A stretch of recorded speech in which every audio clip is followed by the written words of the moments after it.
Math tutorial চ্যানেলে সবাইকে স্বাগত জানাই। আজকে ক্লাস 9-এর প্রথম চ্যাপ্টার বাস্তব সংখ্যা নিয়ে আমরা আজকে ক্লাস করাবো। তাহলে আমরা বাস্তব সংখ্যা নিয়ে আজকে ক্লাস।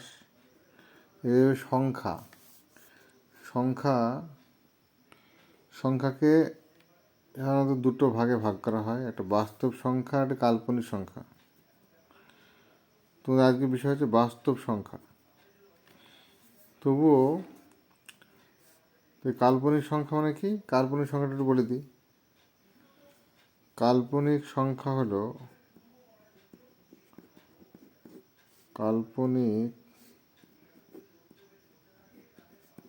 হচ্ছে মানে নেগেটিভ রুট সংখ্যা। নেগেটিভ রুট হচ্ছে কাল্পনিক সংখ্যা। কোনো সংখ্যা নেগেটিভ রুট,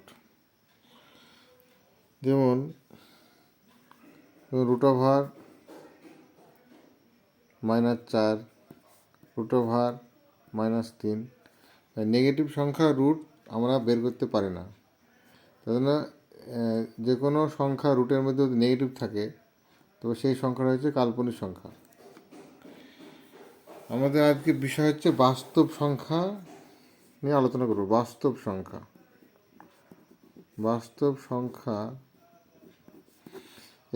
সংখ্যার মধ্যে তোমাদের বইয়ে যে ধাপ ধাপ আকারে দেওয়া আছে, প্রথম নম্বর কি আছে বাস্তব সংখ্যার মধ্যে? প্রথমে ফার্স্টে আছে স্বাভাবিক সংখ্যা।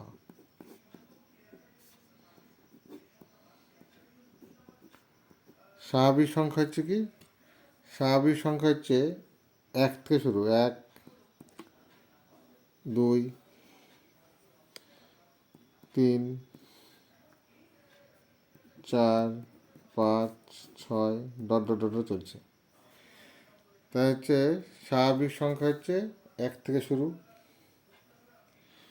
সবচেয়ে ছোট স্বাভাবিক সংখ্যা হচ্ছে 1। তাই কি জানলাম? সবচেয়ে ছোট স্বাভাবিক সংখ্যা হলো 1। আর সবচেয়ে বড় স্বাভাবিক সংখ্যা নির্ণয় করা যায় না। বড় স্বাভাবিক সংখ্যা আমরা পাবো না। বড় স্বাভাবিক সংখ্যা হবে না, কারণ সংখ্যা অনবরত বাড়তে থাকে। এরপরে 2 নম্বরে কি? 2 নম্বরে আছে অখণ্ড সংখ্যা।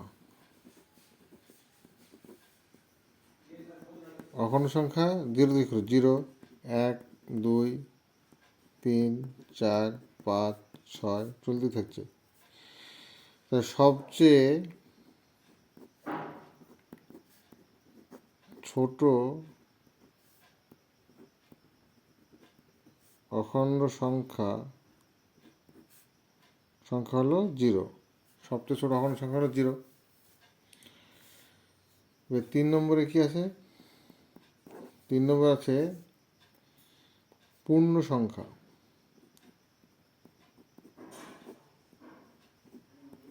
পূর্ণ সংখ্যা কি? তুমি জিরোর ডান দিকে 1, 2, 3, 4, 5 ডট ডট ডট ডট, ওদিকে -1, -2, -3, মানে জিরোর ডান দিকে এগুলো কোনো চিহ্ন নাই, মানে এগুলো হচ্ছে জিরোর ডান দিকে হচ্ছে ধনাত্মক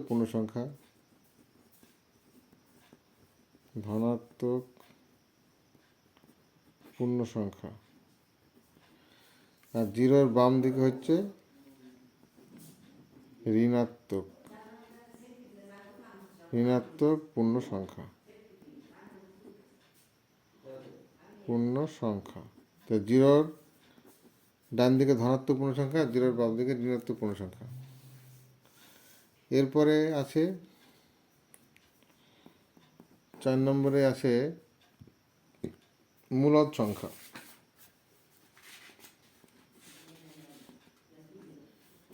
মূলদ সংখ্যা, মূলদ সংখ্যা মানে কি?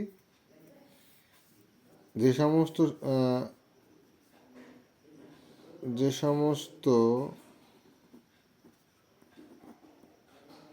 সংখ্যাকে p/q আকারে প্রকাশ করা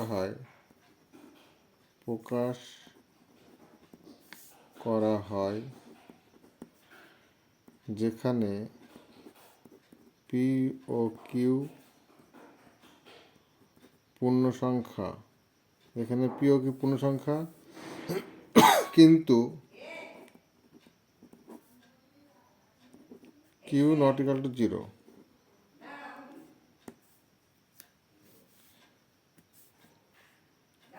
সেই সমস্ত সংখ্যা সেই সমস্ত সংখ্যা পূর্ণ সংখ্যা, যে সমস্ত সংখ্যাকে p/q আকারে প্রকাশ করা হয় যেখানে p ও q পূর্ণ সংখ্যা কিন্তু q not equal to 0, সেগুলো হচ্ছে মূলদ সংখ্যা। তাহলে আমরা মূলদ সংখ্যা কি? তো মূলদ সংখ্যা যদি আমরা দেখি, তা 0, 1, 2, 3, 4, -1, -2, -3, তাহলে এগুলো এই সমস্ত সবই সংখ্যা, এগুলো হচ্ছে সবই মূলদ সংখ্যা। কিন্তু এর মাঝে অসংখ্য মূলদ সংখ্যা আছে। 1 আর 2 এর মাঝে, 2 আর 3 এর মাঝে, 2 আর 3 এর মাঝে অসংখ্য মূলদ সংখ্যা আছে। আবার 3 আর 4 এর মাঝে অসংখ্য মূলদ সংখ্যা আছে। তাহলে মূলদ সংখ্যা মানে যেমন 1 আর 2 এর মাঝে মূলদ সংখ্যা কী পাবো? 1 + 2/2, তাহলে হচ্ছে 3/2। 3 আর 4 এর মাঝে মূলদ সংখ্যা কত আছে? 3 আর 4 যোগ করতে হবে, 3 + 4/2, 7/2। মানে এর মাঝে অসংখ্য মূলদ সংখ্যা আছে। আমি এর মাঝেরটা দেখালাম, 1 আর 2 এর মাঝে আর 3 আর 4 এর মাঝে। মানে এখানে মূলদ সংখ্যা এর মধ্যে প্রচুর মূলদ সংখ্যা আছে। এবার অনেক সময় পরীক্ষা থাকে 0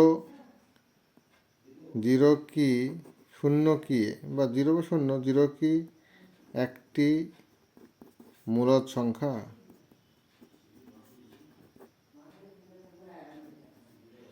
0 কি একটি মূলদ সংখ্যা? তাহলে কী হবে?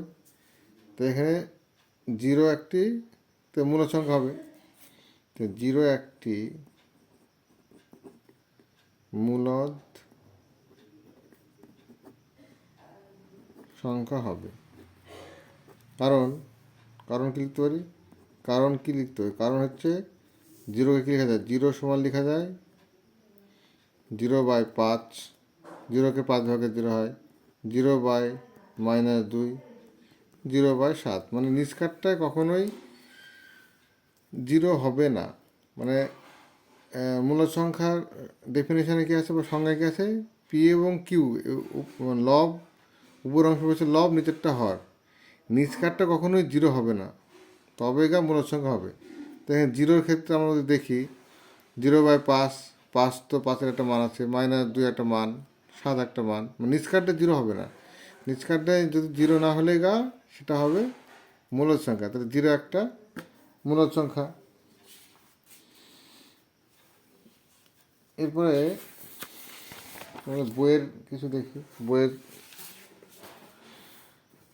বইয়ের মধ্যে কি আছে? এরপরে বইয়ের যেমন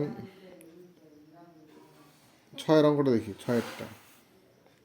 6টা কি? 1 ও 2 এর মধ্যে 6টি মূলদ সংখ্যা লিখি। 1 আর 2 এর মধ্যে 6টি মূলদ সংখ্যা। তাহলে এগুলো কীভাবে করবো?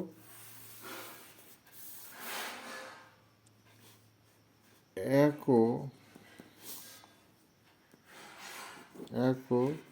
2 এর মধ্যে 6টি মূলদ সংখ্যা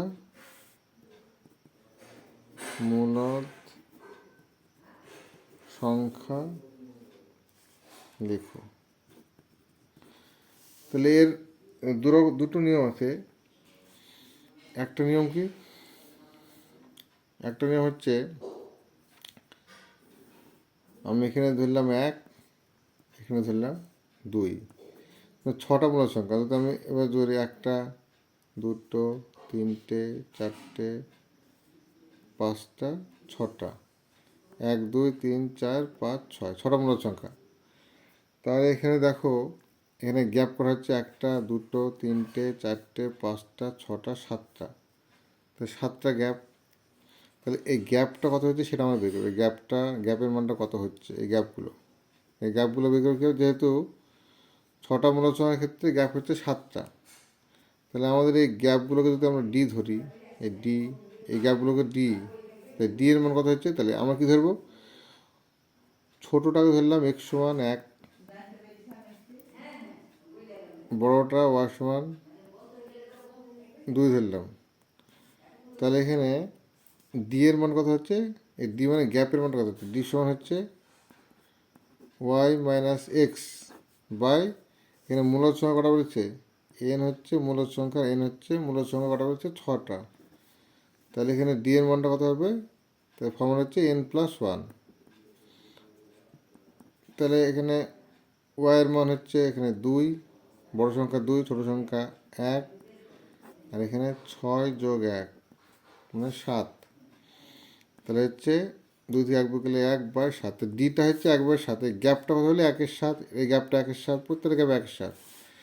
তাহলে সংখ্যাগুলো কী হবে, তো সংখ্যাগুলো কী হচ্ছে, তাহলে দেখো প্রথম কথা হচ্ছে x প্লাস ডি, তারপর হচ্ছে x plus 2d, x plus 3d, x plus 4d, x plus 5d, আর x প্লাস 6d। তাহলে ডি মানে কত, 1/7, তাহলে x এর মান হচ্ছে 1, 1 যোগ 1/7, তো যোগ কত হচ্ছে 7 আর 1, 8/7, এটা কত হবে 1 যোগ এখানে 2 গুণিত 1/7 মানে 2/7, তা কত হচ্ছে 9/7। এখানেও তো হবে 1 যোগ 3/7, এখানে হচ্ছে 10/7। তাহলে এবার এগুলো আমরা এমনি মুখে মুখে বেরিয়ে যাচ্ছে, তাহলে এটা হবে 11/7, এটা হবে 12/7, এটা হবে 13/7। এভাবে মূল সংখ্যা বের করা যায়। এভাবে এই গ্যাপটা আমাদের বের করতে হবে। ডিটা হচ্ছে এই এই গ্যাপটা কত হচ্ছে সেটা বের করার পর ছোটো সংখ্যার সঙ্গে যোগ করতে হবে। এক্স প্লাস ডি প্রথম মূল সংখ্যা, এক্স প্লাস 2d পরেরটা, এক্স প্লাস 3d তারপরেরটা, x plus 4d, x plus 5d, x plus 6d, এভাবে বেরাবে। আর এটার একটা সহজ নিয়ম কি, আর একটা সহজভাবে করা যায়। এবার 1 নিলাম, এখানে নিলাম 2, তাহলে 1কে কি লিখতে পারি 1/1, 2কে লিখতে পারি 2/1। তাহলে এখানে আমাকে বলছে 6টা মূলদ সংখ্যা বের করতে পেরেছে। তাহলে এখানে গ্যাপ, তাহলে গ্যাপটা কী করলাম, এবার দেখো এখানে আমি যত 6 দ্বিগুণ করি উপর নিচে, তাহলে 1 গুণিত 6, 1 গুণিত 6, তাহলে 6/6, নিচে আমাকে 1 গুণিত, নিচেও তাই 2/1কে নিচে 1-এর সঙ্গে 6 গুণ করলাম, 2-এর সঙ্গে 6, 6 দুগুণে 12/6। তো দেখো এই হরে দুটি ভগ্নাংশেরই হর 6 আছে। তাহলে এখানে গ্যাপটা কত হচ্ছে, 6-এর পর কত হচ্ছে 7 8 9 10 11, 5টা হচ্ছে 6 থেকে 12 পর্যন্ত, মানে 5টা মূলদ সংখ্যা হচ্ছে, তাহলে আরও গ্যাপ বাড়াতে হবে। তাহলে 6-এর সঙ্গে এখানে আমি 2 গুণ করলাম, এই নিচে 6-এর সঙ্গে 2, তাহলে এখানে হচ্ছে 12/12, এক্ষেত্রে তাই এই 6-এর সঙ্গে 2, 12-এর সঙ্গে 2, তাই 12 দুগুণে 24/12। তাহলে এখানে আমি এখান থেকে সহজে বের করতে পারছি। তাহলে 1 ও 2-এর মধ্যে 6টি মূলদ সংখ্যা হবে, 6টি মূলদ সংখ্যা হবে, কত হবে দেখো। তো এখানে 12 আর 24-এর মধ্যে গ্যাপটা মূলদ সংখ্যা হবে 12 থেকে 24-এর যে গ্যাপ সংখ্যাগুলো পাবো, তো 12 উপর কত হচ্ছে 13/12, 14/12, 15/12, 16/12, 17/12, 18/12, তো 6টা হয়ে যাচ্ছে। তো এভাবে আমরা মূলদ সংখ্যাগুলো বের করতে পারি। এটা শর্টকাট নিয়ম। এই নিয়মটা খুব তাড়াতাড়ি করা যাবে। আগের নিয়মটাও একটু যা হোক একটু বড় হচ্ছে, তোমাদের যেটা ভালো মনে হয় সেটা করবে। তাহলে আজকে এতটা পর্যন্ত থাক, আবার নেক্সট দিন অন্য একটা চ্যাপ্টার পড়াবো। সবাইকে দেখার জন্য ধন্যবাদ।